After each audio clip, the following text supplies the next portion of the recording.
Hi friends, this video shows how to fix RO water purifier LED indicator not working or blinking continuously. First open water purifier, then ensure that power supply is going to the LED bulb. So we can check the output of the SMPS power supply and ensure that the power is going to the LED bulb. We can just clean the joint. Then we have to check the LED board.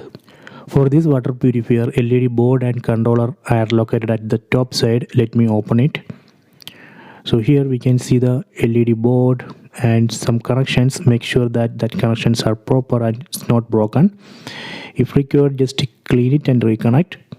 If SMPS is working and all these connections are good, then it should work. Okay, so this way we can easily fix this issue. LED bulb is not working. I hope you have enjoyed this video. Please subscribe my channel.